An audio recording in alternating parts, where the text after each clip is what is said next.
It's all publicity, but spin it how you want it. He's just going to be a warm body sitting on top of the box. Kyle Busch just stepped into the biggest mess of his career by taking a brutal shot at Dale Earnhardt Jr., and the NASCAR world is absolutely going nuclear. What started as dismissive comments about Junior's crew chief debut has turned into a full-blown disaster that has Busch scrambling to save face, but there's a shocking twist that nobody saw coming. The aftermath of what Busch said and how Junior responded by winning the race has created the most explosive controversy of the season. And now Busch is being forced to eat crow in the most humiliating way possible. The controversy erupted when Dale Earnhardt Jr. volunteered to step in as crew chief for 18-year-old Connor Zilisch at Pocono Raceway after the team's regular crew chief Marty Lindley was suspended for a technical violation. What should have been a heartwarming story about a NASCAR legend helping a young talent quickly turned into a vicious attack when Kyle Busch decided to publicly trash the entire situation. Busch's comments were absolutely devastating and showed complete disrespect for one of NASCAR's most beloved figures. When asked about Junior's crew chief role, Busch didn't hold back. It's all publicity, but spin it how you want it.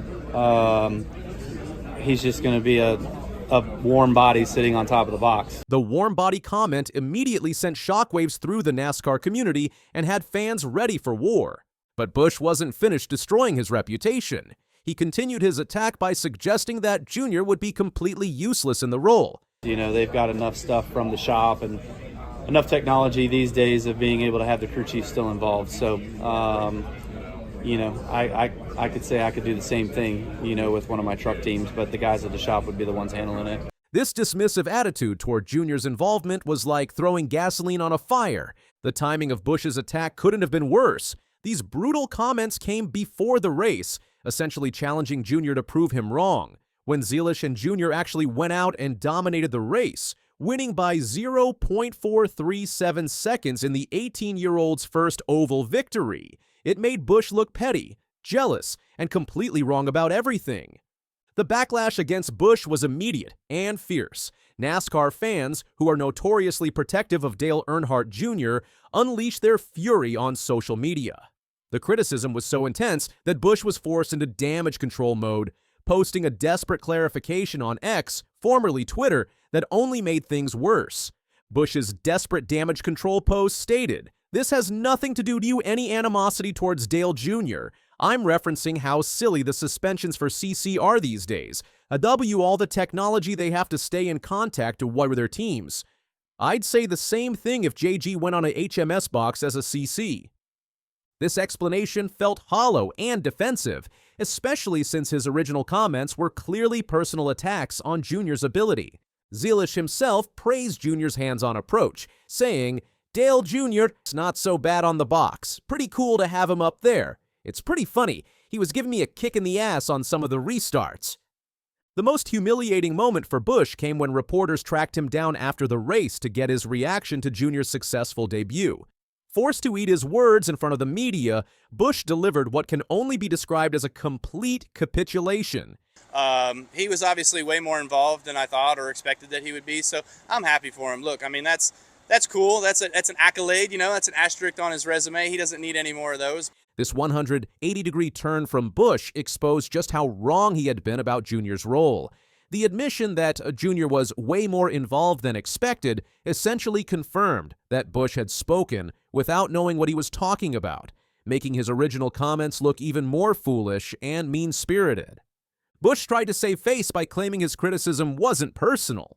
Well, I meant that as if I were doing it, if I were going to go do that, and say KBM Truck Series was in existence and one of our crew chiefs got suspended, I'd raise my hand and say, yeah, I'll go do it, but I know darn well those guys are going to be in my ear telling me everything that we need to do, you know, so. However, this explanation rang hollow given the harsh tone of his original comments. The deeper context of this controversy reveals long-standing tensions between Busch and Earnhardt Jr. that date back to 2007 when Jr. left Dale Earnhardt Inc.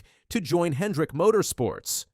This move effectively displaced Busch from his ride at Hendrick, creating a rivalry that has simmered for nearly 2 decades. Busch's willingness to attack Jr. publicly suggests these old wounds haven't fully healed. What makes this controversy even more damaging for Busch is the current state of his career. The two-time Cup Series champion is in the middle of his worst stretch in decades, having gone winless in 2024 for the first time in his career. His struggles at Richard Childress Racing have been well documented, and attacking a beloved figure like Jr. only makes him look more desperate and frustrated. Jr.'s response to the entire situation was class personified. Rather than engaging in a public war of words, Jr. let his performance do the talking. His excitement after the victory was genuine and infectious, describing the experience as a lot of fun and praising his team's effort. This dignified response only made Busch's attacks look more petty by comparison. The technical aspects of what Jr. accomplished also expose the ignorance behind Busch's comments. Jr. didn't just sit in the crew chief's chair. He made real-time decisions during pit stops, communicated strategy to Zilisch, and physically participated in the pit crew's efforts. This level of involvement requires extensive knowledge of race strategy and communication skills that Busch completely dismissed. The broader implications of this controversy extend beyond the immediate participants. It highlights the dangerous territory that comes with criticizing popular figures in NASCAR, especially someone with Jr.'s legacy and fan base. Busch's misstep serves as a warning to other drivers about the consequences of unnecessary attacks on respected members of the NASCAR family. Busch's forced apology and admission of being wrong represents one of the most public backdowns in recent NASCAR history. The fact that he had to completely reverse his position after the race shows just how spectacularly his original comments backfired. This humiliation will likely follow him for the rest of the season and beyond. The victory by Zilisch and Jr. couldn't have been more perfectly timed to embarrass Busch. Not only did they win, but they did so in convincing fashion, with Jr.'s strategic calls and hands-on involvement playing a crucial role in the success. This outcome made Busch's predictions look completely foolish and vindicated everyone who supported Jr.'s involvement. As this controversy continues to generate discussion throughout the NASCAR community, it serves as a reminder of the respect and admiration that Dale Earnhardt Jr. commands in the sport. Busch's failed attack has only strengthened Jr.'s position and damaged his own reputation in the process. The complete reversal from criticism to praise shows just how wrong Busch was about everything. This controversy is far from over. Smash that subscribe button and hit the notification bell for all the latest updates on this explosive situation.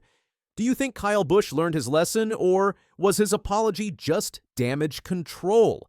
Drop your thoughts in the comments, and let's see where the NASCAR community stands on this brutal takedown gone wrong.